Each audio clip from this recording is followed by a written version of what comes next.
The Dominion had been killing planets for 300 years. They were very good at it. Their method was simple and clean.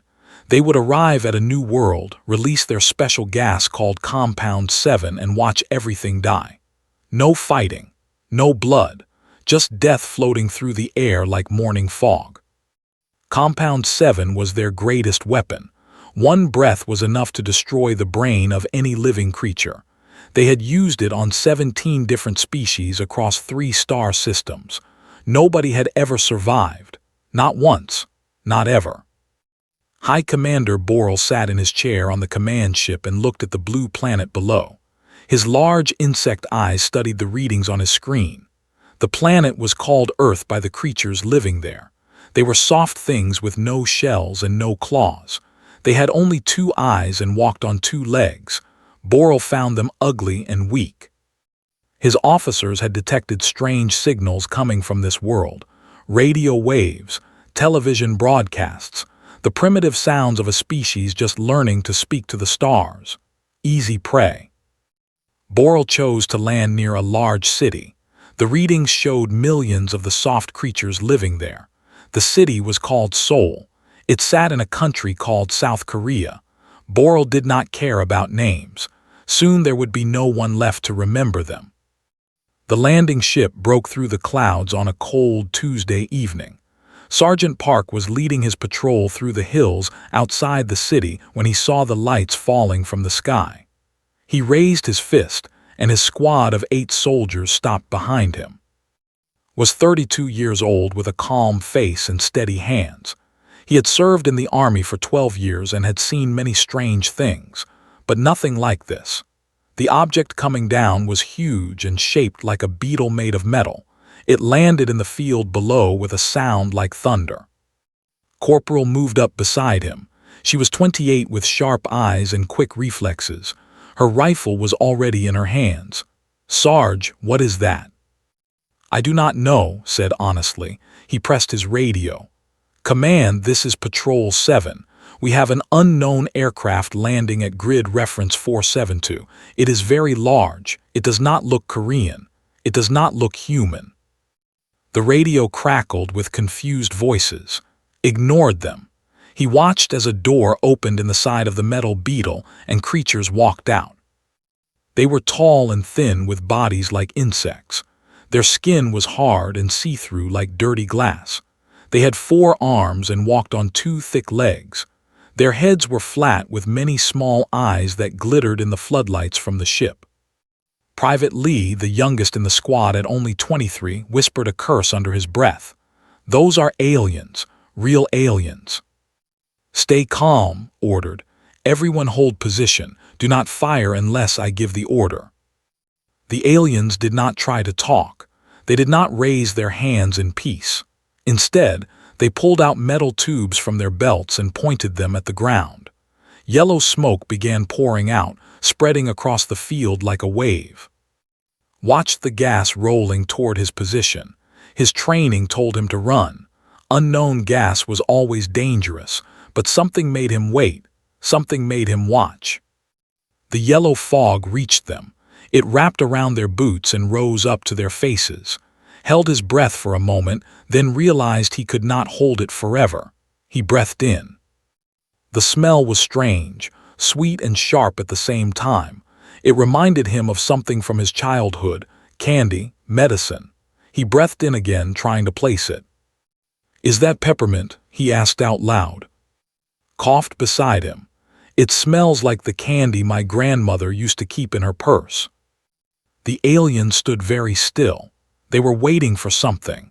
Understood suddenly that they were waiting for his squad to fall down dead. They were waiting for the gas to kill them. But did not feel like dying. His nose tickled a little, his eyes watered slightly, but he felt fine, strong, alive. He sneezed twice, wiped his nose with the back of his hand, and raised his rifle. "All right," he said, "that was not very friendly." On the command ship, High Commander Boral stared at his screens. His translator officer, a nervous creature named, was running the same test over and over again. "This is impossible," said. "The readings must be broken." But the readings were not broken.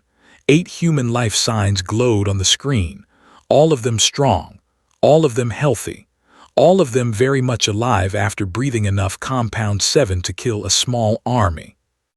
Boral watched in horror as the tiny figures on his screen raised their weapons. He heard the sharp cracking sounds of human guns through the ship's sensors. He saw his soldiers falling. The humans moved like water, fast and smooth. They worked together without speaking, each one knowing where the others would be. They aimed for the joints in the armor where the shell was thin. They did not miss. In 4 minutes it was over. 12 soldiers lay dead on the field. 8 humans stood among them, not a scratch on their soft skin. Looked down at the alien body at his feet. Its many eyes stared at nothing. He did not feel proud or happy. He felt confused and a little scared. But he also felt something else, something that burned in his chest like a small fire. These things had come to his world. They had tried to poison his people. They had expected easy death. They had found something else instead. Pressed his radio again. "Command, Patrol 7. We have made contact with unknown hostile forces. Enemy neutralized. No casualties on our side." He paused. "You are going to want to send some scientists and maybe the president." Above them, High Commander Boral ordered his remaining ships to prepare for war. But deep in his cold insect heart, he felt something he had not felt in 300 years of conquest. Fear. High Commander Boral paced back and forth across the bridge of his ship. His 4 arms clicked together in the way his species did when they were nervous. His officers watched him with growing worry. They had never seen their commander like this. "Run the tests again," Boral ordered.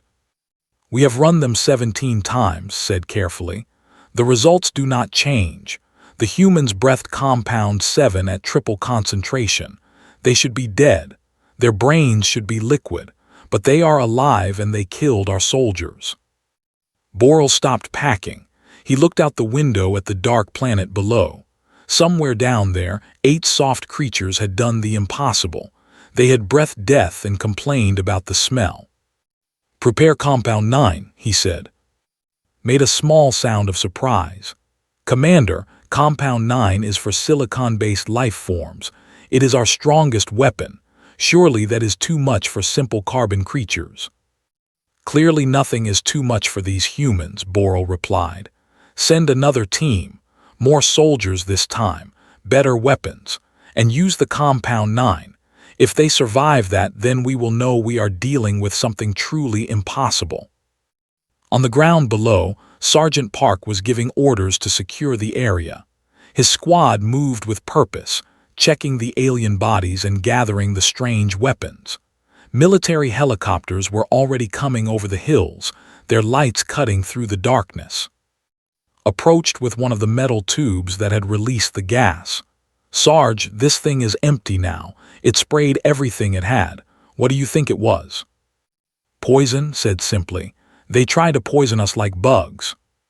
"But it did not work." "No, it did not." Private was standing guard near the alien ship when he heard a sound, a high whistling noise coming from the sky. He looked up and saw more objects falling through the clouds, larger this time, moving faster. "Sarge," he shouted, "more of them coming." Looked up and felt his stomach tighten. At least 30 shapes were dropping toward them. Some were soldiers with strange flying equipment on their backs. Others were small machines carrying metal tubes much bigger than before. "Everyone find cover," he ordered. "Spread out and prepare to engage." His squad moved instantly. They were good soldiers, well trained, but they were 8 people against an army from another world, knew the math was bad. The alien soldiers landed in a wide circle around them. They moved in formation, professional and controlled. The flying machines positioned themselves overhead, and then the tubes opened. Blue gas poured out this time, not yellow, blue and thick like heavy fog. It spread fast, covering everything. Could not see more than 2 meters in any direction. He breathed in and immediately regretted it. This gas was different. It burned his throat. It stung his eyes. Tears streamed down his face and he could not stop coughing. "Everyone report," he managed to shout between coughs. "I am okay," called out. Her voice was rough but strong. "My eyes hurt really bad." "Same here," responded.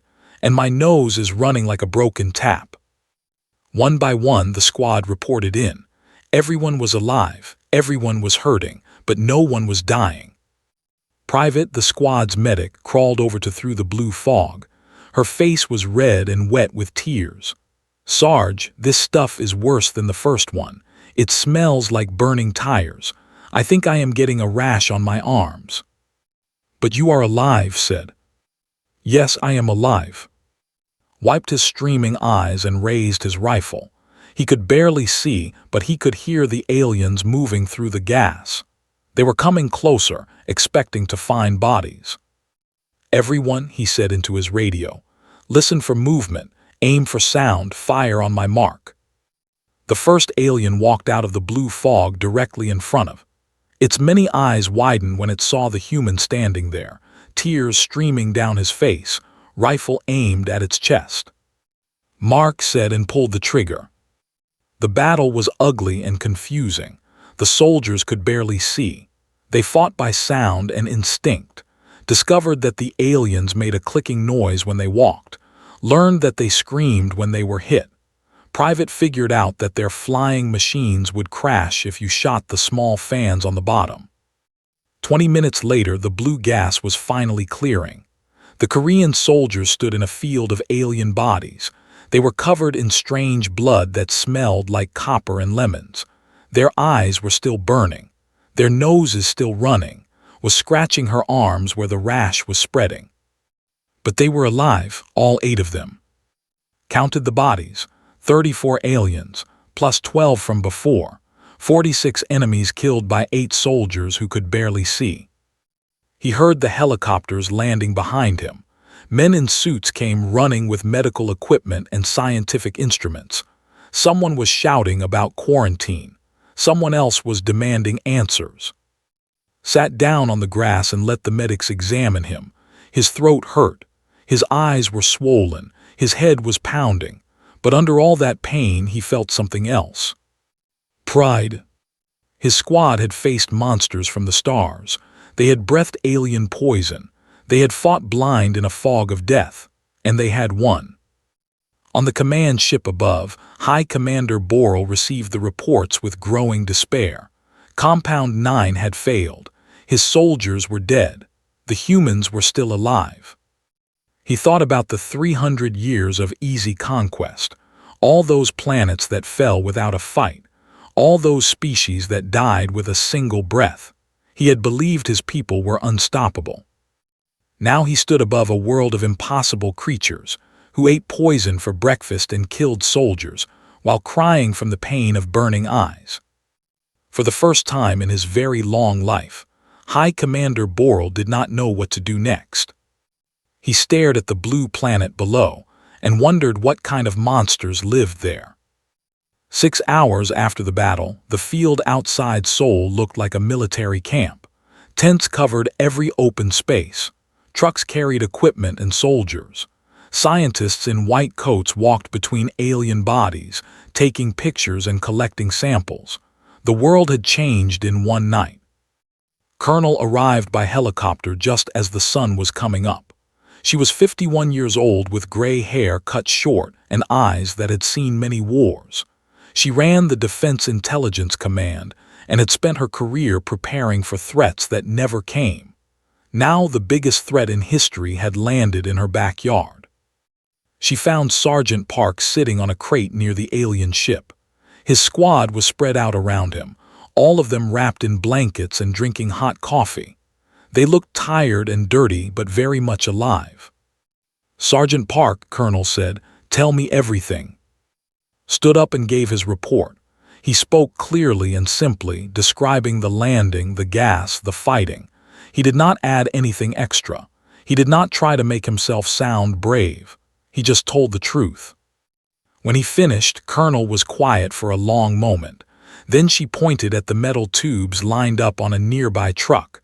Those weapons, what did they feel like? The first one smelled like peppermint candy, made my nose tickle.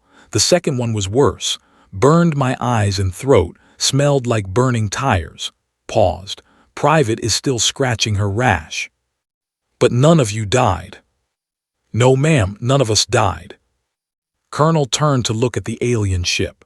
Scientists were cutting into the hull with special tools, trying to get inside. According to the data we recovered from the enemy, those weapons have killed billions of creatures on other planets. Entire species wiped out in hours, and your squad breathed it and got runny noses. Did not know what to say to that. Far above them, High Commander Boral was trying to escape. His ship was damaged from human missiles that had hit them during the battle. The engines were failing. The hull was cracked. He had sent a distress signal to the home world, but help was too far away. Commander said quietly, "The humans are surrounding us. Their flying machines are everywhere. We cannot run." Boral closed his many eyes. "Then we will fight." "With what? Our soldiers are dead. Our weapons do not work against them. We have nothing left." The ship shook as another missile hit the outer hull. Warning lights flashed red across every screen.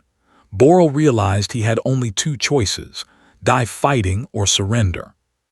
300 years of pride told him to die.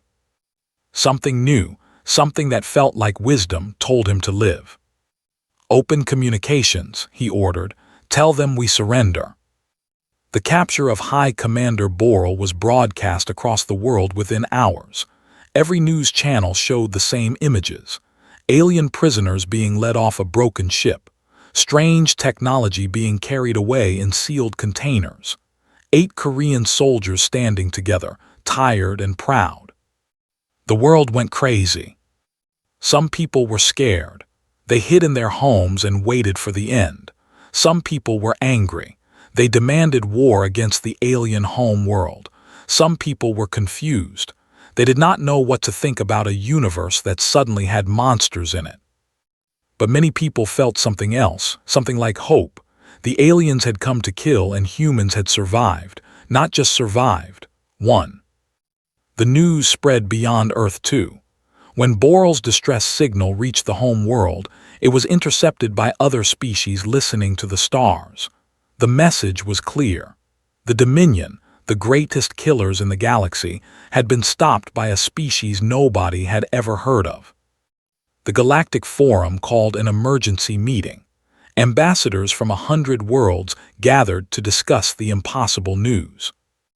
"This cannot be true," said Ambassador Trill of the Hegemony Coalition. She was a tall creature with silver skin and 4 arms like the but more elegant. "The weapons have never failed. Never." "The reports are confirmed," another delegate replied. This one was small and round with fur like green moss. "The humans breathed compound 7 and lived. They breathed compound 9 and lived. They killed 46 soldiers with simple projectile weapons." "What are they?" Trill asked. "What kind of creatures can survive such things?" Nobody had an answer. Back on Earth, Captain was given the job of questioning High Commander Boral. Was an interpreter who spoke 7 languages. Now he had to learn an 8th, the alien language. The translation devices helped. They converted clicks and whistles into Korean words, but understanding words was not the same as understanding meaning. Sat across from Boral in a small room deep underground. The alien was chained to a metal table. His many eyes looked tired and old. "Why did you attack us?" asked. Boral was silent for a moment. "Because that is what we do. We find new worlds. We kill everything on them. We take their resources. We have done this for 300 years. "Why?" "Because it is easy. Every species we find dies quickly. They breathe our gas and fall down. No fighting, no blood, just death." Boral made a sound that might have been a sad laugh. "We thought you would be the same. Soft creatures on a soft world, easy prey." "We are not easy," said. "No, you are not." Boral leaned forward as much as his chains allowed. "I have a question for you now. Your atmosphere, your star. Your gravity, everything about your planet should kill most species in the galaxy. How do you survive there? Thought about the question. He thought about the hot summers and cold winters, the earthquakes and storms, the diseases and predators, the long history of humans fighting to stay alive against a world that seemed to want them dead. We have practice, he said finally. We have been surviving impossible things since before we could write. Boral stared at him for a long time. Then he looked down at the table and said something that the translator could not quite capture. It sounded like fear. Dr. Han had spent 15 years studying chemistry. She had written papers about molecules and reactions that most people could not pronounce. She thought she understood how the universe worked. Then the aliens came, and everything she knew became a small piece of a much bigger puzzle. She stood in a laboratory filled with alien equipment and human scientists. For 3 weeks they had been studying the weapons, taking them apart, testing them, trying to understand why they failed. Now she had answers, terrible, wonderful answers. Compound 7 is the key, she explained to the room full of generals and politicians. Her hands were shaking slightly as she pointed at the chemical diagram on the screen. This is what the aliens use to kill planets. One breath destroys the brain of any known species. But not humans, General said. She had been promoted after the battle. Now she commanded all of Korea's defenses against space threats. No, not humans, changed the image. Look at this molecule, this is capsaicin. You find it in hot peppers. It makes food spicy. Humans have been eating this for thousands of years. She put the two molecules side by side. Compound 7 and capsaicin are almost identical. Our bodies know how to handle this type of chemical. To us, it is spicy air. To everyone else in the galaxy, it is instant death. The room was very quiet. What about Compound 9? Someone asked. Even more interesting, showed new diagrams. Compound 9 is similar to chemicals we call tear gas. Our police use it for crowd control. Our soldiers train with it. It hurts, but it does not kill us. She paused. We have made ourselves immune to alien by accident. We did it because we like spicy food and because we tear gas each other for practice. General leaned back in her chair. You are telling me that the most dangerous species in the galaxy cannot hurt us because we eat hot sauce? Basically, yes. A laugh bubbled up from someone in the back, then another.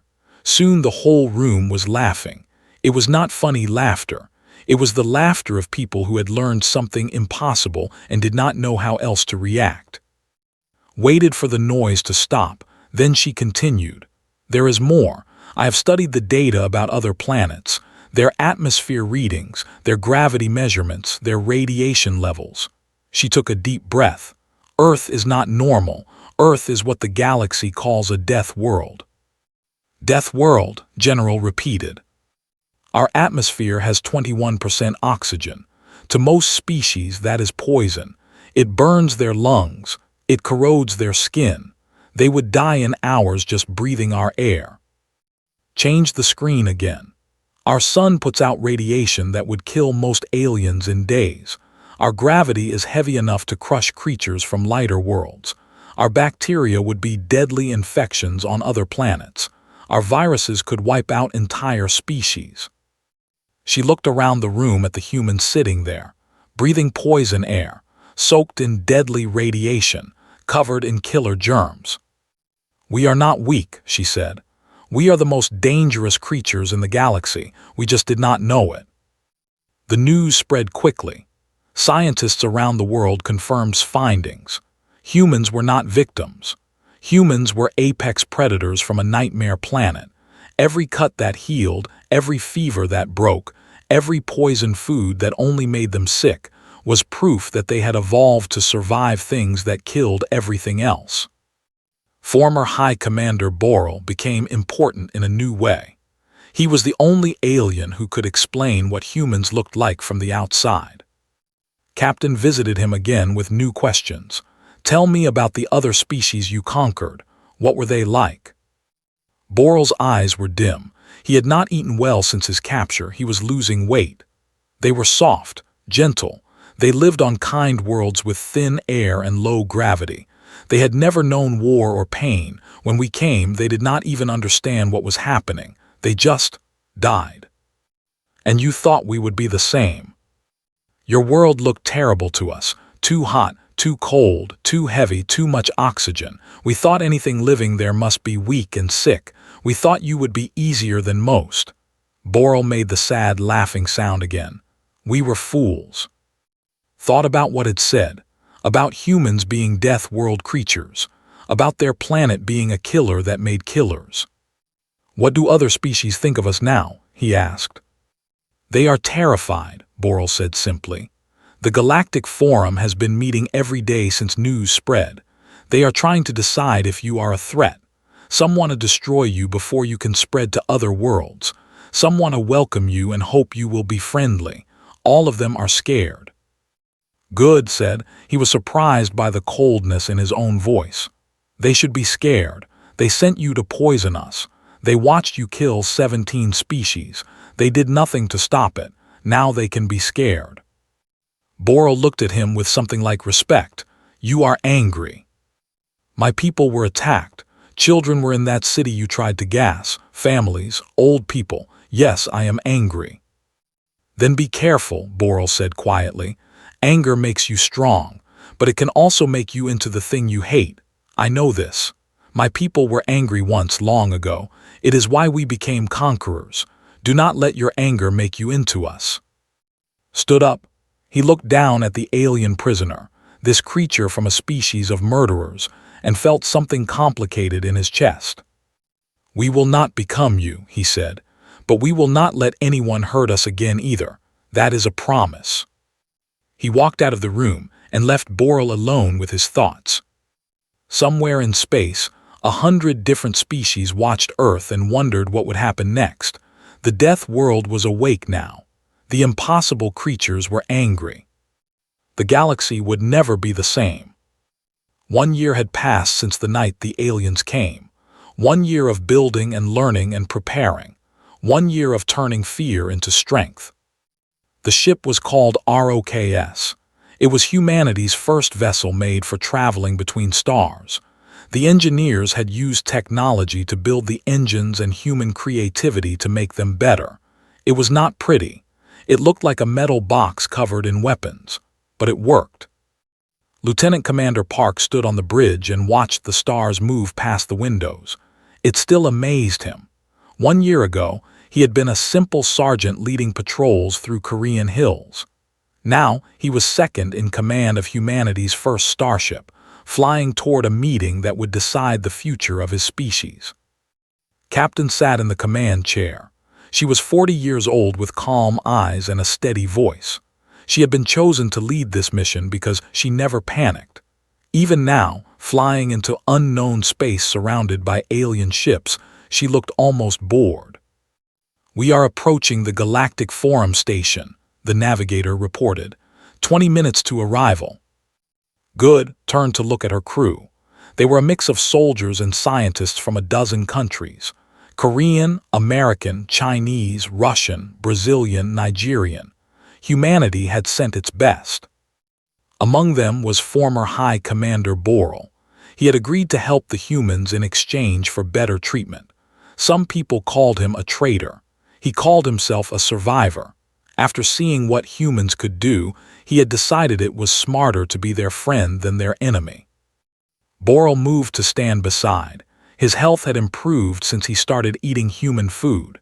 It turned out that things that were poison to humans were also poison too. The foods that were safe for both species were simple and bland, but they kept him alive. The Forum will test you, Boral warned. They will not believe the reports. They will want to see proof that humans are as dangerous as we say. Let them test us, Lieutenant replied. She was head of security now with a team of 12 soldiers under her command. Her pistol held bullets designed to break shells, just in case. The station appeared through the front windows. It was beautiful in a strange way. Towers of crystal rose from a central hub like flowers made of light. Ships from 100 worlds floated around it, each one different, each one watching the human vessel approach. "This is the Galactic Forum Station," a voice said through the communication system. "Human vessel, you are cleared to dock at Platform 7. Ambassador Trill will meet you there." Acknowledged the message and guided the ship toward the platform. Felt his heart beating fast. This was it, the moment everything changed. The inside of the station was even stranger than the outside. The walls seemed to glow with their own light. The air smelled like flowers and electricity. And everywhere, aliens watched the human delegation walk past. Had seen pictures of other species in the data they recovered from but pictures were not the same as real life. Creatures with tentacles floated in bubbles of water. Beings made of living rock stood like statues. Things with too many eyes or not enough legs or skin that changed color moved through the crowds. All of them stopped to stare at the humans. Ambassador Shin walked at the front of the delegation. She was 60 years old with white hair and a face that had smiled through 100 impossible negotiations. The United Nations had chosen her to speak for all of humanity. It was the most important job anyone had ever been given. The forum hall was massive. Hundreds of species sat in seats arranged in a great circle. In the center was a platform where speakers could address everyone. Ambassador walked to that platform alone. The hall fell silent. "I am Shin," she said. Her translator device converted her words into sounds that every species could understand. "I speak for humanity, for the people of Earth, for the creatures of the death world." A ripple of movement went through the crowd. The phrase death world seemed to mean something to them. 1 year ago, the Dominion came to our planet. They came with poison and weapons. They expected us to die quietly like the 17 species before us. Paused. "We did not die, we fought, we won, and now we are here." She looked around the hall at all the eyes watching her. "We know you are afraid of us. You have heard stories about our world, about our atmosphere that burns, about our sun that kills, about our bodies that refuse to die. These stories are true. We are creatures of a hard planet. We have survived things that would destroy your worlds." Her voice grew stronger. "But we did not come here to threaten you. We came to tell you something important. They killed 17 species while you watched and did nothing. They were going to kill us too. They would have kept killing until there was nothing left." Straightened her back and lifted her chin. "That time is over. Humanity will not be conquered. We will not be poisoned. We will not die quietly. If anyone attacks our world again, they will learn what they learned. They will learn that humans are not prey." She paused to let the translator catch up. "But we also offer friendship. We offer trade. We offer the chance to know us as partners instead of enemies. The choice is yours. Welcome us as equals or learn to fear us as opponents. We are happy with either option." The hall was absolutely silent. Then slowly one delegate began to move. It was making a gesture that meant applause in its culture. Another joined. Then 10. Then 100. Soon the whole forum was celebrating in 100 different ways. Clapping, clicking, flashing lights, making sounds. They were not all happy. Some of them were scared.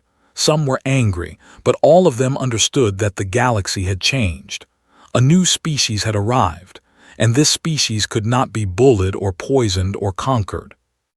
Watched from the edge of the platform. Beside him, and in all the soldiers from that first night stood together.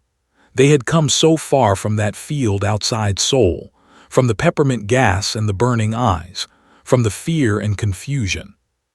"Not bad," whispered, "for a species that treats nerve gas like air freshener."